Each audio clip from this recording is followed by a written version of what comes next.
pero está relacionado al derecho administrativo y al derecho penal, que si bien es cierto, se habla de que el derecho penal solo tiene efecto o validez cuando se comete un hecho delictivo dentro de un territorio que tiene que ver fronteras, calles, suelos, y que siempre se habla que cuando hablamos de el derecho penal, no solo nos estamos hablando a lo que establece la ley o esa limitación en cuanto al suelo, subsuelo o lo que constituye de conformidad con las convenciones de la Convención por la Convención de Viena sobre el derecho de los tratados, la Convención de Viena sobre la diplomacia y la Convención de Viena sobre derecho consular. ¿Por qué les digo esto? Porque inclusive hay un elemento que está dentro de ese derecho internacional privado y también de ese derecho internacional público que muchos desconocen. Y es que, por ejemplo, muchos embajadores son declarados cónsules porque son originarios de ese país, pero hay una representación de ciertos cónsules que son honorarios, que estas personas no necesariamente sean originarios de su país y el Estado que van a representar puede ser, por ejemplo, un guatemalteco que por haber hecho cosas buenas a favor de Cuba, Nicaragua, Costa Rica, El Salvador, México, lo pueden proponer para que sea este tipo de cónsul. ¿Cuál es el problema? Que si el Estado no lo quiere aceptar, no lo quiere acreditar, ya sea tanto cónsules, embajadores, los Estados tienen esa facultad de aceptar o no un embajador y no están contraviniendo ninguna norma internacional, ni pública ni privada, es decir, no está contraviniendo el derecho internacional privado ni el derecho internacional público. Y más aún, por ejemplo, ya se han dado algunos casos en estados como México, en los cuales cuando se está proponiendo a alguien, pues el Estado sabe que tal vez esa persona no tiene una vida muy correcta o su fortuna no viene de muy buenos recursos, entonces que le nieguen a esa persona y bajo el principio de poder tener acceso a esa información que hay de él, pedir que le expliquen por qué razón se está denegando el que se le acepte como cónsul y se le puede explicar que precisamente no se le puede dar esa información porque eso va a dañar la buena o esa paz o esa cordialidad que deben haber entre los estados. Son situaciones que, si bien es cierto, no siempre se dan en la realidad, sí son hechos que existen y que a veces salen de uno de los elementos que en el derecho internacional privado se va a dar y está dentro del derecho internacional privado y el derecho internacional público es la extradición. ¿Quiénes de ustedes conocen qué es la extradición? ¿O han visto los procesos en los que el 97 o alguna de nuestros métodos hablan de una extradición?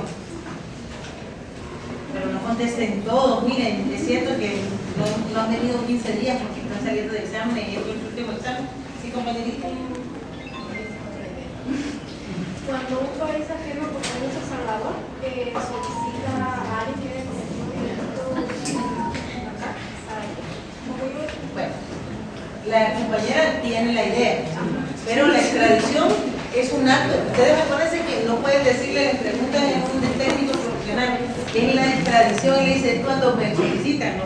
Ustedes van a ser abogados, son profesionales, han pasado 5 años, por lo menos, en nuestras aulas y deben de manejar. Una de las cosas que a nosotros no se evalúan, nosotros que evaluamos es el manejo técnico y científico de como lo realiza. Entonces la extradición es el acto jurídico, o me pueden poner un acto en virtud del cual el gobierno de un país o de un estado entrega, esa es la extradición de forma propia, entrega a un sujeto a quien se le atribuye la comisión de un hecho delictivo. Eso está en la presentación, para que mejor pongan atención.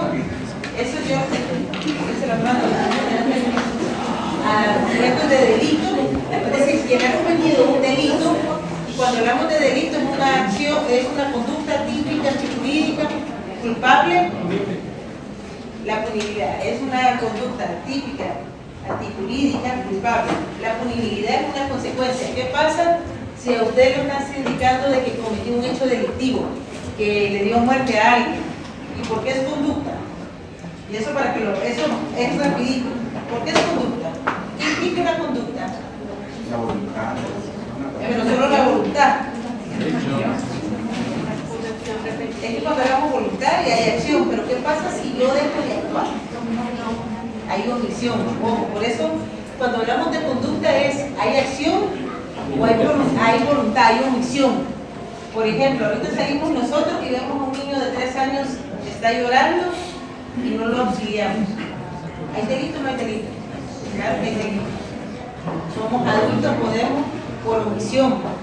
O si alguno de aquí es agente de la Policía Nacional Civil o es bombero y se está quemando una casa o hay una balacera y no actúa, está dejando de actuar.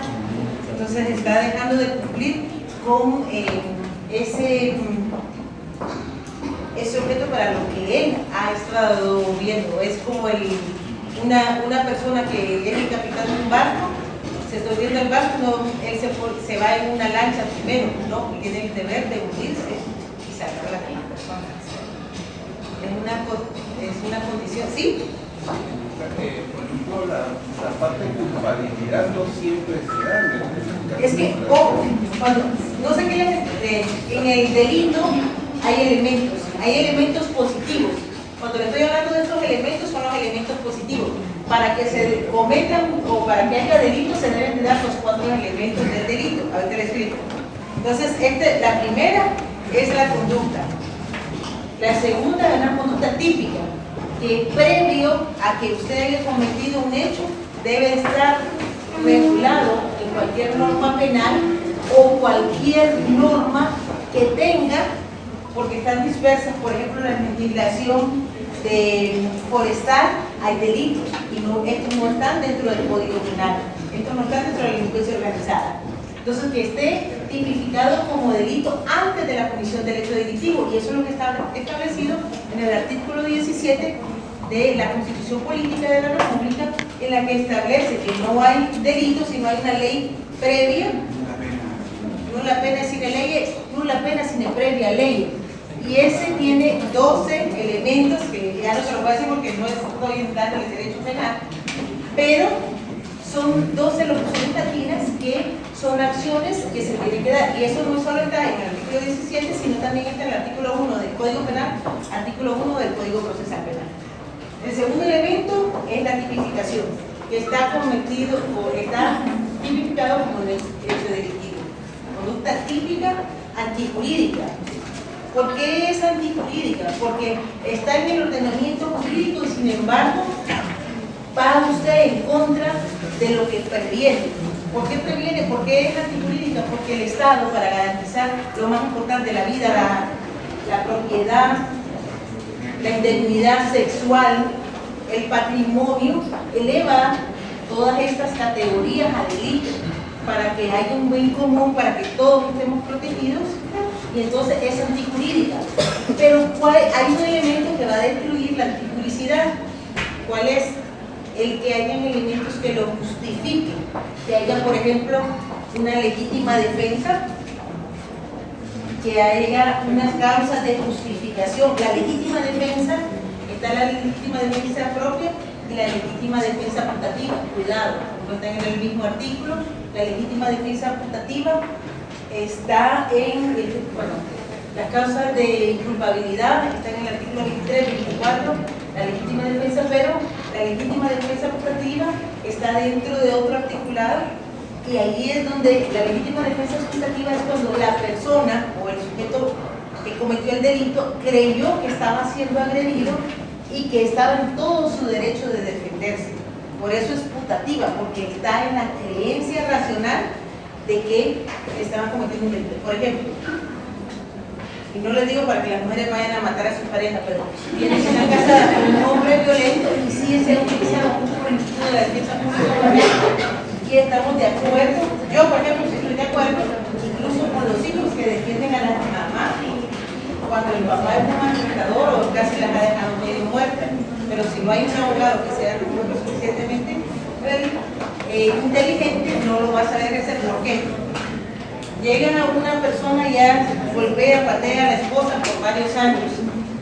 Ella llega, ve que está y llega tomado con ciertos elementos, llega hoy y le empieza a patear, le empieza a hacer lo mismo de siempre, agarra un cuchillo porque estaba picando y se lo inserta. ¿Qué pasa ahí? Es una conducta que está tipificada. Ella puede establecer que era legítima defensa, pero no va a decir un buen abogado del Ministerio Público que ella no llamó, nunca pidió los elementos. Si es un buen abogado, pues va a decir, bueno, ella estaba con el síndrome de indefensión aprendido y el síndrome de la mujer maltratada y se está defendiendo, está ejerciendo su debido derecho. Ella creyó que como la ha dejado y la última vez le dejó la costilla, una fractura, que la iba a matar y se defendió. O puede ser que también vea que el señor está abusando, va a abusar de su hija y lo mata. Entonces ahí puede establecer que está bajo una legítima defensa putativa. O el hijo que ha visto todo, llega de estar cortando leña, dígame, está cortando leña, llega a ver que la mamá está sangrando, está tirada nuevamente, agarra no la piensa, agarra el machete y le vuela la cabeza al papá. Y soy fiscal y yo se les aseguro que yo me iría por una legítima defensa putativa. O la legítima defensa, ¿sí, dígame?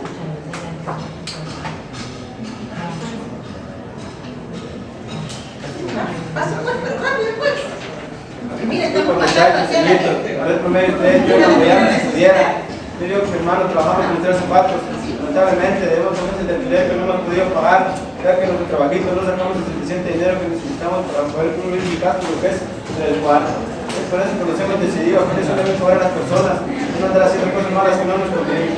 Disculpen la molestia, mi intención no es ofenderles, es la necesidad la que me obliga a pedirles el favor. No sé si más de uno de ustedes ha pasado por esta necesidad, o si ha pasado por esta ofender. Voy a pasar por cada uno de sus lugares, no se puedan apoyarme. Ya como si necesitaban ustedes me apoyan, yo se lo voy a agradecer. Disculpen, pero tengo que usted pueda eso. Gracias. Continuando, estas son las causas de ya sea la defensa pública, la legítima defensa y la defensa pública. Pero hay las causas de justificación, justificante, el estado de emoción violenta, ojo, el estado de emoción violenta no les elimina el delito, les va a bajar el grado o la cantidad de años, porque no es un delito en el que usted planificó, pero que en el momento se puede dar, porque en estado de violación violenta y un mando preso a esta persona. Ya nos pasó un caso que nosotros, una que fue mi jefa, ya mero que le pegaba el defensor, le pasó ese muchacho, él mata al papá cuando ve que la estaba nuevamente, la mamá ya la había golpeado, la había mandado y la violencia, él creció con todo ese momento y el abogado de defensor no supo hacerlo y ese muchacho fue sentenciado por parricidio. Entonces, a ustedes, lo que ustedes aprendan o dejen de aprender, no solo les va a perjudicar a ustedes, les va a perjudicar a sus clientes.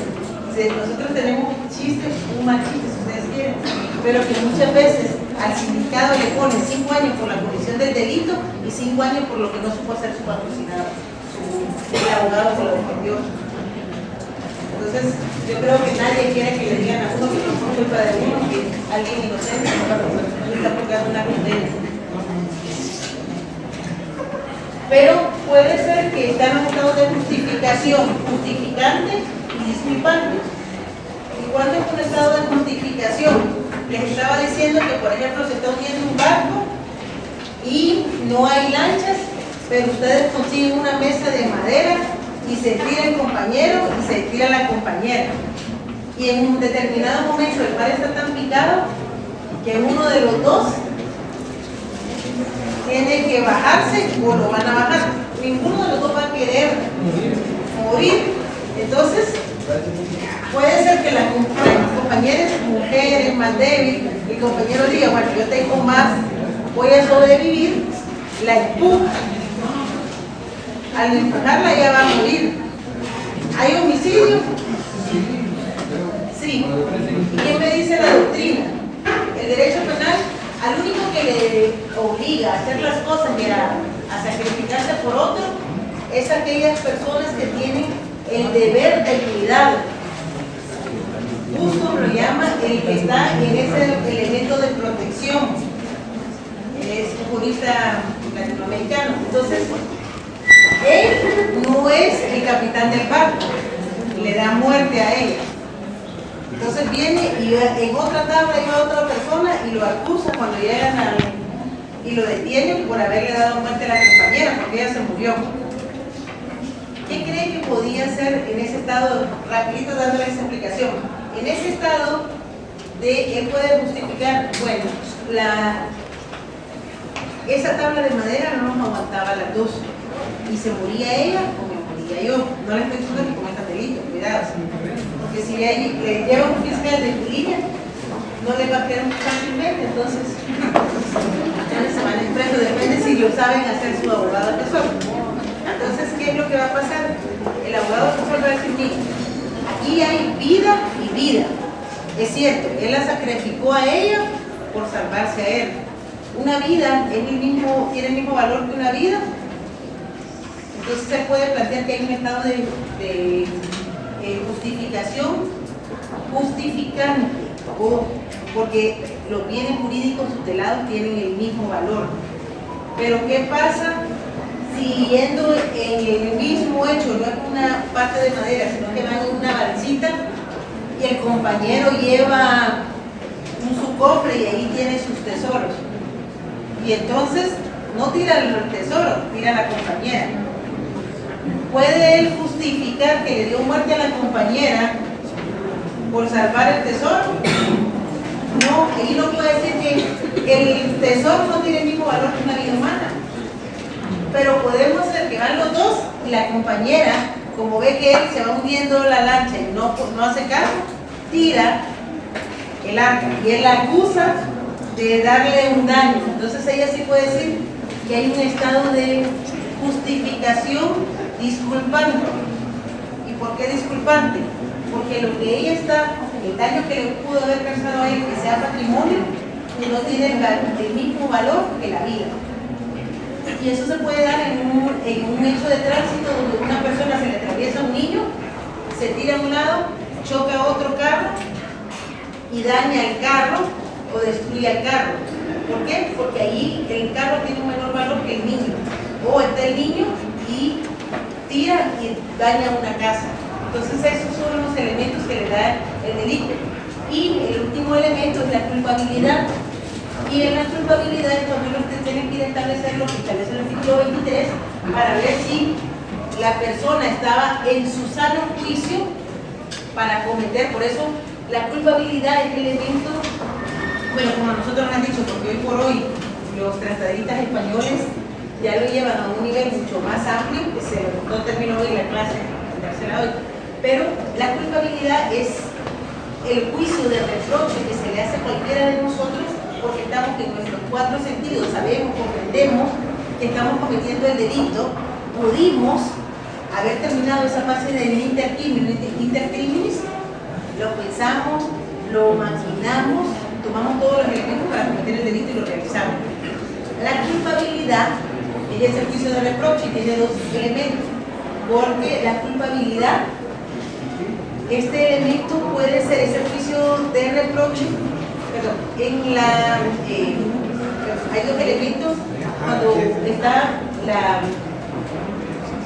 Cuando hablamos de que está el delito, que es la conducta típica, antijurídica, la antipublicidad puede ser formal y material. Formal cuando está en un hecho o cuando se da un acto, y la material cuando causa el efecto jurídico de derecho. Esto puede dar mucho, por ejemplo, en las estafas al registro. Cuando se hace la escritura, el notario sabe, la señora sabe que están cometiendo un acto que va contra la ley y que la persona que la está poseyendo del derecho nunca firmó, sino que le está falsificando, ahí se da la antipublicidad formal. Pero cuando ya llevan esa escritura falsa a inscribir al registro, ya se da una antipublicidad formal. Pero en cualquiera de los dos es delito, pero tiene más daño cuando está formal, material, cuando ya se inscribe. Es que se materializa de los dos, pero tiene que ser, usualmente lo que sí trabajamos penal y manejamos toda la doctrina del derecho penal, si lo podemos ejecutar desde ese punto de vista. Bueno, ahora que ya les dije eso, entonces la extradición es el acto por el cual se va a entregar a una persona. Esa persona puede ser extranjero porque está dentro de mi territorio y existe una orden de extradición a nivel internacional que nace o requiere las extradiciones, porque pone es la Interpol, que es la policía de cada uno de los estados, que a través de una decisión judicial que se habla un triángulo rojo, un triángulo va de colores, y es por la importancia de poder detener a la persona que cometió el delito, poder extraditar. Cuando a esta persona ha cometido, cuando se pide la extradición, es porque se considera que hay suficientes elementos de convicción para que esa persona sea juzgada en el país que la está requiriendo. Pero esa es la forma o una definición de lo que es extradición lacto sensu. En la extradición hay activas, pasivas, la tenemos voluntaria y espontánea. La activa es cuando un estado solicita a otro que le envía a una persona que cometió un delito que está dentro de su territorio para ser juzgado, porque hay elementos de convicción, y no solo que dictó un órgano jurisdiccional del estado que está requiriendo la orden de aprehensión. Por ejemplo, lo más natural que nosotros tenemos es la orden de aprehensión por narcotráfico, porque intentaron ingresar, le ponen 5 kilogramos o más, o 5, ¿sí? Entiendo perfectamente lo que está diciendo, pero tengo entendido también que para el efecto de la extradición se debe de firmar algún tipo de tratado. Eso ya era lo último. Para que se dé la extradición, lo que dice el compañero, nosotros tenemos una ley de extradición y tiene que haber convenio con los estados que se van a extraditar. Eso sí existe, pero las formas son la extradición activa. Yo le requiero a otro estado que una persona que cometió delito dentro de mi estado está en su país, pero no es que yo le requiero como estado. Hay una orden judicial de aprehensión internacional y cualquier país donde fuera debido, siempre y cuando tengamos esos convenios de extradiciones. ¿Por qué? Porque la extradición, y en estos convenios también se tiene estipulado que para que se pueda dar, primero, ambos países tienen que tener que ese estado, que el hecho que yo le estoy imputando en mi país también es delito en el país donde está. Segundo, que no le voy a imponer la pena de muerte. Entonces muchas veces se dilata o se extiende más ese procedimiento para no, porque por ejemplo en países como Estados Unidos sí tienen la pena de muerte, Cuba, países como en Asia tienen la pena de muerte. Entonces se establece que esos delitos no se les va a imponer pena de muerte. La extradición pasiva es cuando se da cuando el gobierno del estado, mediante la solicitud de otro, entrega a la persona que está dentro de mi país para que sea juzgado en el país. Ojo, que este proceso no es solo que está en la orden de aprehensión internacional, sino que acude en el país de origen ante un órgano jurisdiccional para verificar si está todo en orden, si hay elementos de convicción suficientes para poder determinar que se va a llegar a juicio. Y los procesos, por eso es que la mayoría de estos casos que se someten para extradición, no me va a decir, licenciada, que ya la tengo México.